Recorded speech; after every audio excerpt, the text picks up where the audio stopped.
আপনি স্কুলে যে ইতিহাস পড়েছেন, যে বিবর্তনবাদের তত্ত্ব শিখেছেন এবং পৃথিবীর যে মানচিত্র আপনি চেনেন, তার 90% মিথ্যা।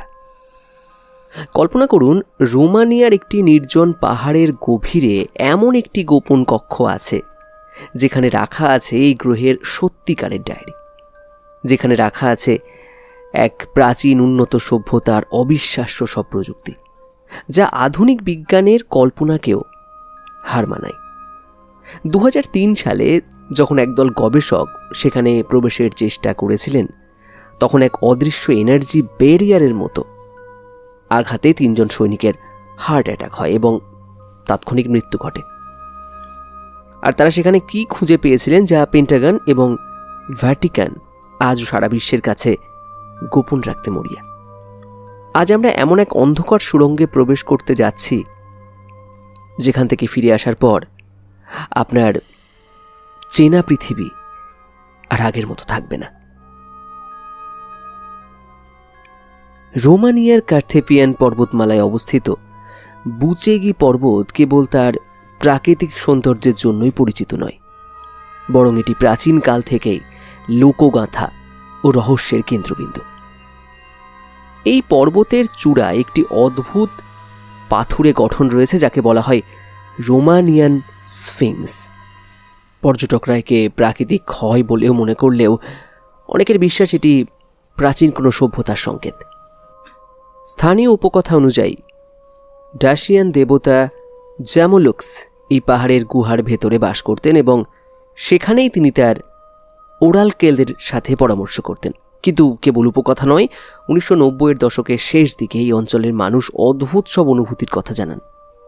ভূপদার্থবিজ্ঞানীদের মতে 1993 থেকে 1999 সালের মধ্যে বুচেগি পর্বত এলাকায় অসংখ্য ছোট ছোট ভূমিকম্প রেকর্ড করা হয়, যার কোনো স্বাভাবিক ব্যাখ্যা ছিল না। প্রতিটি কম্পনের আগে পাহাড়ের গভীর থেকে এক অদ্ভুত গম্ভীর শব্দ শোনা যেত। তবে আসল ধামাকাটি ঘটে 2002 সালে, যখন পেন্টাগনের উচ্চ প্রযুক্তির স্যাটেলাইট এই পর্বতের নিচে এমন কিছু শনাক্ত করে যা কোনোভাবেই প্রাকৃতিক হওয়া সম্ভব ছিল না। 2002 সালে পেন্টাগনের একটি জিওডেসিক গোয়েন্দা স্যাটেলাইট বুচেগি পর্বতের ভেতরে একটি কৃত্রিম ফাঁকা জায়গা খুঁজে পায়। এটি ছিল একটি সুড়ঙ্গ যা নিখুঁতভাবে তৈরি এবং যা পাহাড়ের ভেতরে 26 ডিগ্রি কোণে ঘুরে গেছে। সবচেয়ে অদ্ভুত বিষয় ছিল যে এটি এই সুড়ঙ্গের প্রবেশদ্বার এবং শেষ প্রান্তে ছিল শক্তিশালী এনার্জি ব্লকেজ বা অদৃশ্য এনার্জি দেওয়াল। ঠিক এই ধরনের একটি এনার্জি ব্যারিয়ার ইরাকের বাগদাদের কাছেও আবিষ্কৃত হয়েছিল। মজার বিষয় হলো, ইরাকে এই আবিষ্কারের মাত্র কয়েক মাস পরেই ইরাক যুদ্ধ শুরু হয় এবং আমেরিকানরা সেই রহস্যময় জায়গার নিয়ন্ত্রণ নিয়ে নেয়। বাগদাদ এবং বুচেগির এই দুই কাঠামোর ভাইব্রেশন ফ্রিকোয়েন্সি ছিল ঠিক একদম একই। 2003 সালের মে মাসে রোমানিয়া সিক্রেট সার্ভিস ডিপার্টমেন্ট 0 প্রধান সিজার ব্র্যাডের সাথে দেখা করতে আসেন মেসিনি নামে এক রহস্যময় ব্যক্তি। মেসিনি ছিলেন ইটালির একটি প্রভাবশালী ম্যাসনিক লজের উচ্চপদস্থ সদস্য এবং বিল্ডারবার্গ গ্রুপের একজন গুরুত্বপূর্ণ ব্যক্তি। তিনি সিজারের সাইকিক ক্ষমতার কথা জানতেন এবং চেয়েছিলেন তার সাহায্যে পর্বতের ভেতরের সেই গোপন কক্ষে প্রবেশ করতে। আমেরিকানরা সাথে নিয়ে এসেছিল একটি অত্যাধুনিক প্লাজমা ড্রিলিং মেশিন, যা 20,000 ডিগ্রি সেলসিয়াস তাপমাত্রার পাথর গলিয়ে সুড়ঙ্গ তৈরি করতে সক্ষম ছিল। সুড়ঙ্গের ভেতরে 60 থেকে 70 মিটার গভীরে পৌঁছানোর পর তারা প্রথম বাধার সম্মুখীন হন। একটি বিশাল পাথরের দরজার সামনে ছিল এক অদৃশ্য এনার্জি ব্যারিয়ার। যখনই কোনো বস্তু সেই এনার্জি দেওয়ালে ছুঁড়ে মারা হতো, তা মুহূর্তেই ধুলোয় পরিণত হয়ে যেত।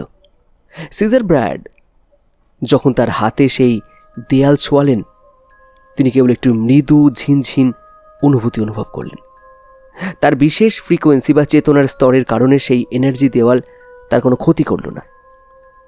তিনি ভেতরের একটি ত্রিভুজাকৃতি চিহ্নে হাত দিলেন এবং হাজার হাজার বছরের পুরনো সেই পাথরের দরজাটি নিঃশব্দে খুলে গেল। উন্মোচিত হল মানব ইতিহাসের সর্বশ্রেষ্ঠ রহস্য, দ্য গ্র্যান্ড গ্যালারি। গ্র্যান্ড গ্যালারির ভেতরে প্রবেশের পর অভিযাত্রীর দল হতবাক হয়ে গেল। সেখানে কোনো দৃশ্যমান আলোর উৎস ছিল না, অথচ পুরো গ্যালারিটি এক অদ্ভুত নরম আলোয় আলোকিত ছিল। গ্যালারির দেওয়ালগুলো ছিল এমন এক উপাদানে তৈরি যা জৈব অজৈব পদার্থের মিশ্রণ এবং যা আগুনে পোড়ানো বা কোনো কিছু দিয়ে আঁচড় কাটা অসম্ভব ছিল। গ্যালারির শেষে ছিল 100 মিটার লম্বা এবং 30 মিটার উঁচু এক বিশাল হলঘর, যাকে বলা হয় প্রজেকশন রুম। সেখানে যা আবিষ্কৃত হয়েছিল তা কোনো কল্পবিজ্ঞান সিনেমার দৃশ্যকেও হার মানায়। হলঘরের পাশে বিশাল বিশাল পাথরের টেবিল সাজানো ছিল, যেগুলোর উচ্চতা ছিল কমপক্ষে 2 মিটার। এই টেবিলগুলোর ওপর হাত রাখলেই 3 মাত্রার 3D নিখুঁত হলোগ্রাম জ্বলে উঠত। DNA hologram. একটি টেবিলে জীববিজ্ঞানের তথ্য ছিল। সেখানে হাত দিলে মানুষের শরীরের অঙ্গ প্রত্যঙ্গের হলোগ্রাম দেখা যেত। এমনকি ভিন্ন ভিন্ন গ্রহের প্রাণীদের ডিএনএর সাথে মানুষের ডিএনএ মিশ্রিত করলে কেমন সংকর প্রাণী তৈরি হবে তা সিমুলেশনও সেখানে চলত। মহাজাগতিক লাইব্রেরি। প্রজেকশন রুমে পদার্থবিদ্যা, জ্যোতির্বিদ্যা, স্থাপত্যবিদ্যা এবং ধর্মের গভীর তথ্য সঞ্চিত ছিল। পৃথিবীর সত্যিকারের ইতিহাস। কক্ষের মাঝখানে একটি ডোম বা গম্বুজ থেকে প্রজেক্ট করা হলোগ্রামে পৃথিবীর আসল ইতিহাস দেখানো হতো। সেখান থেকে জানা যায় যে ডারউইনের বিবর্তনবাদ সম্পূর্ণ ভুল এবং মানব ইতিহাসের 90% আমাদের কাছে গোপন রাখা হয়েছে। সেখানে এমনকি যীশু খ্রিস্টের ক্রুশবিদ্ধ হওয়ার দৃশ্য দেখা গিয়েছিল, যেখানে দেখা যায় সেই ঐতিহাসিক মুহূর্তে ভবিষ্যতের মানুষরা উপস্থিত ছিল।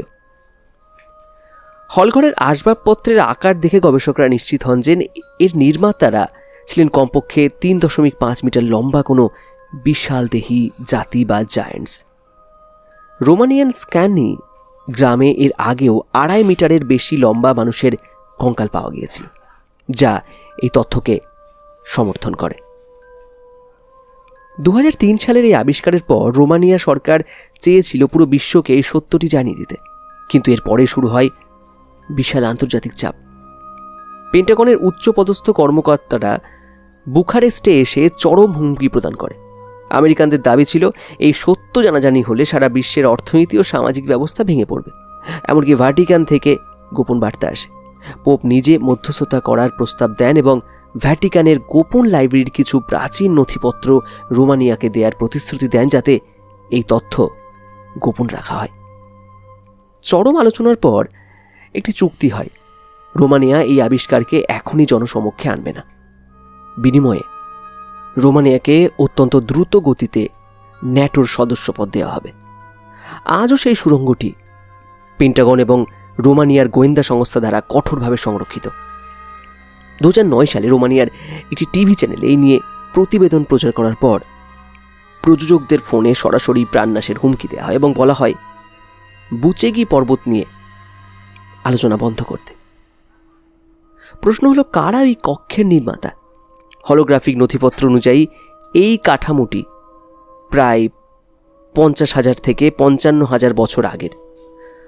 আধুনিক মানুষের সভ্যতার অনেক আগে কোনো এক অত্যন্ত উন্নত সভ্যতা এটি তৈরি করেছিল। অনেকে মনে করেন এরা ছিল অ্যাটলান্টিস বা লেমুরিয়ার হারানো সভ্যতা। তাদের প্রযুক্তি এমন ছিল যা কেবল বস্তুগত নয়, বরং আধ্যাত্মিক চেতনার ফ্রিকোয়েন্সির ওপর ভিত্তি করে চলত। এই কক্ষটি ছিল তাদের একটি হল অফ রেকর্ডস বা ইতিহাসের আর্কাইভ। কিছু গবেষক মনে করেন এই উন্নত প্রযুক্তির পেছনে ভিনগ্রহীদের হাত রয়েছে। হলোগ্রাম প্রদর্শিত ভিন্ন ভিন্ন সৌরজগতের ম্যাপ এবং এলিয়েন ডিএনএর বিশ্লেষণ এই তত্ত্বকে আরও জোরদার করে। এমনকি আনুনাকি নামক এক ভিনগ্রহী প্রজাতির নামও এই রহস্যের সাথে জড়িয়ে আছে। কারো মতে বুচেগি পর্বতের নিচে এটি কেবল একটি লাইব্রেরি নয়, বরং এটি ছিল একটি ভিনগ্রহী ঘাঁটি। মূলধারার বিজ্ঞানীরা অবশ্যই এই পুরো বিষয়টিকে কেবল একটি গুজব বা কল্পকাহিনী বলে উড়িয়ে দেন। ভূতাত্ত্বিকদের মতে রোমানিয়ার স্ফিংস বা বাবেলে পাথরের গঠনগুলো কেবল দীর্ঘদিনের প্রাকৃতিক ক্ষয়। ইতিহাসবিদদের যুক্তি হলো, যদি সত্যিই 50,000 বছর আগে এমন উন্নত প্রযুক্তি থাকতো, তবে তার আরও চিহ্ন পৃথিবীর অন্য কোথাও কেন পাওয়া যাচ্ছে না? কিন্তু রহস্যের সমর্থকদের প্রশ্ন, পেন্টাগন এবং ভ্যাটিকান কেন এই এলাকাটিকে ঘিরে এত কড়া নিরাপত্তা বজায় রেখেছে? কেন পেন্টাগনের স্যাটেলাইট সেই কৃত্রিম সুড়ঙ্গে ধরা পড়েছিল, যার সাথে বাগদাদের কাঠামোর হুবহু মিল ছিল? সবচেয়ে বড় রহস্য লুকিয়ে আছে এই কক্ষের 3টি বিশাল সুড়ঙ্গের মধ্যে। হলোগ্রাফিক নির্দেশনা অনুযায়ী প্রথম সুড়ঙ্গ গেছে মিশরের গিজা মালভূমির দিকে, দ্বিতীয়টি গেছে তিব্বতের কৈলাস পর্বত এবং ইরাকের দিকে, আর তৃতীয় এবং সবচেয়ে গোপন সুড়ঙ্গটি গেছে পৃথিবীর একেবারে কেন্দ্রের দিকে, যেখানে লুকিয়ে আছে এক অজানা জগৎ, যাকে অনেকে বলেন আগার্থা। কারা আজও সেই সুড়ঙ্গগুলোর পাহারা দিচ্ছে? আমাদের আসল আদি পিতা মাতা কারা? পৃথিবী কি আসলে ভেতর থেকে ফাঁপা, যেখানে অন্য কোনো সভ্যতা বাস করে? সত্য হয়তো আমাদের পায়ের নিচেই চাপা পড়ে আছে, কিন্তু আমরা কি তা শোনার জন্য প্রস্তুত? বুচেগি পর্বতের সেই প্রজেকশন রুম থেকে বের হওয়ার পর সিজার ব্লাড বলেছিলেন, আমাদের চীনা পৃথিবীর 99%ই পরিবর্তিত হয়ে যাবে যদি আমরা সুড়ঙ্গের ওপারে যা আছে তা দেখতে পাই। পেন্টাগন এবং ভ্যাটিকান হয়তো সত্যকে আরও কয়েক দশক চেপে রাখতে পারবে, কিন্তু পৃথিবীর আদি সত্য কি চিরকাল মাটির নিচে লুকিয়ে থাকবে? হয়তো কোনো একদিন সেই পাহাড়ের পাথর আবার কথা বলে উঠবে, আর সেদিন বদলে যাবে মানবজাতির ভাগ্য। ততক্ষণ পর্যন্ত আমাদের কেবল একটাই কাজ, প্রশ্ন করা বন্ধ না করা।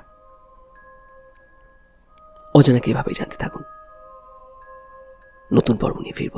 ভালো থাকবেন সবাই।